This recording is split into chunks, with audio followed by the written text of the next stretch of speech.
Peter York, pastor, editor, Irish nationalist, labor champion, and educator.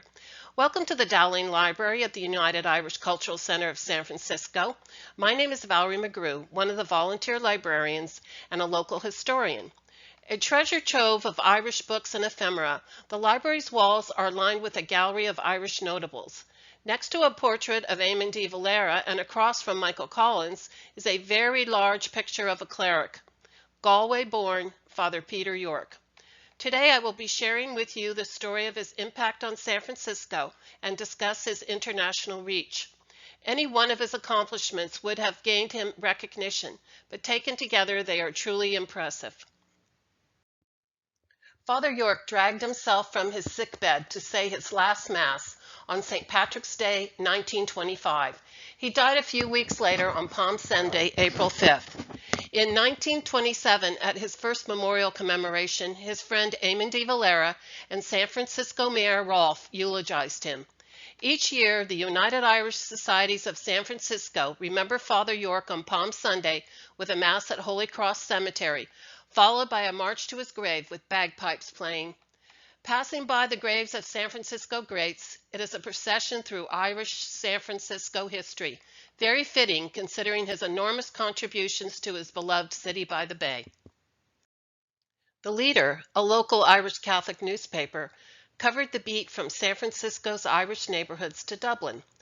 Father York became editor when it was founded in 1902, known for his keen logic, biting sarcasm, and mastery of the language. He advocated for his far-ranging causes through his speeches and his articles in The Leader. He used his role at The Leader as a vehicle to promote social justice in spots as far away as Russia, denouncing the Jewish pogroms there. His main focus, of course, was on the struggle for Irish independence and on the efforts of the Irish working men and women in San Francisco to achieve safe working conditions and equal rights.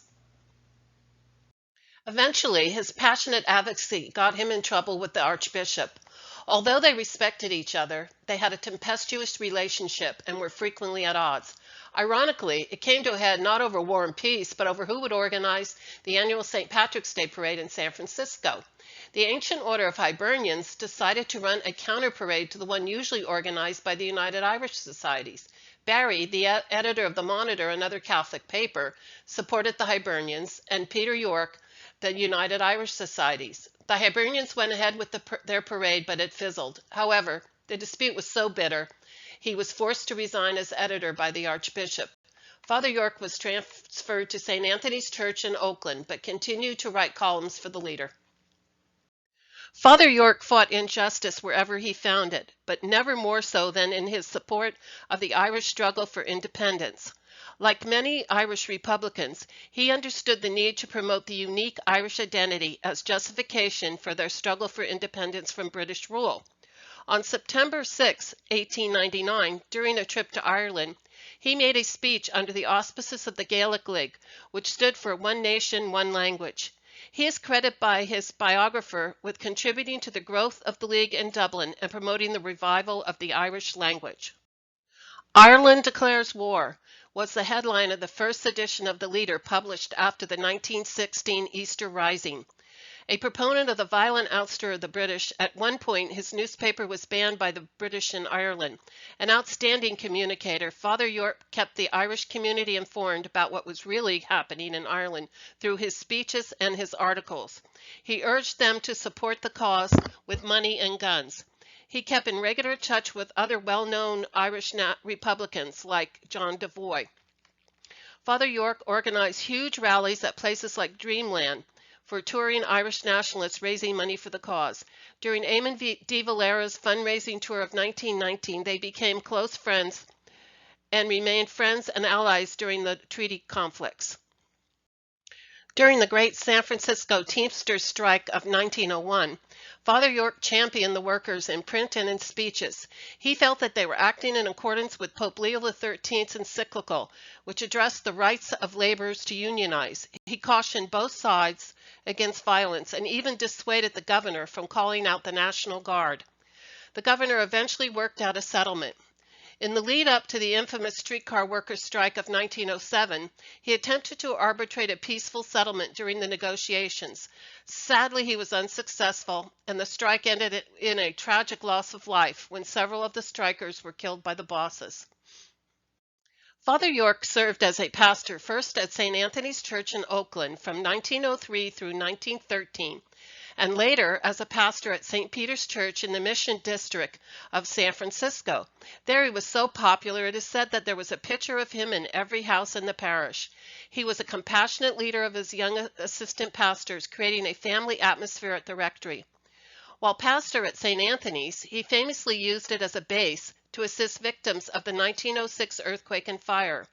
Bombastically cutting through the red tape, he came into conflict with the Archbishop, but he was able to immediately provide refuge at St. Anthony's for many elderly people from St. Mary's Parish. At the national and international levels, Father York advocated for parochial school education. One of the founders of the National Catholic Educational Association and author of textbooks, he was commended by Pope Pius X for his efforts. As pastor, he was also a strong proponent of the local school system. Pastors like Father York, under the leadership of Archbishop Reardon, developed a vibrant and influential parochial school system in San Francisco. Graduates from the schools went on to be professionals and to fill the ranks of the unions and the civil service, a tradition that continues to this very day. At one point, they were supposedly called Peter's Army, reflecting not only their number, but also their allegiance to Father York. Each year, at the conclusion of the Peter York commemoration, the warrior priest is recited at his grave because it embodies his character and his accomplishments. Warrior priest. One priest with a heart of a warrior bold, rest now, for the battle is ended.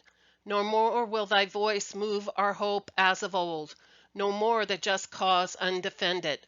By thee as a champion valorous brave, undaunted by peril or danger, with strong arms to fight the dastard at day, nay, or shelter the homeless or stranger. No more at the altar with uplifted hands, may thy journey be brief to its heavenly goal, where Aaron's sweet saints are before thee.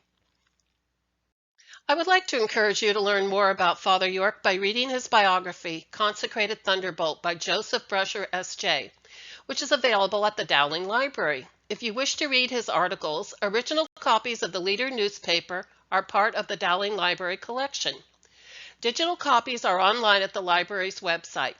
Thank you for joining us today. This is the first of many offerings which will appear on the Dowling Library YouTube channel.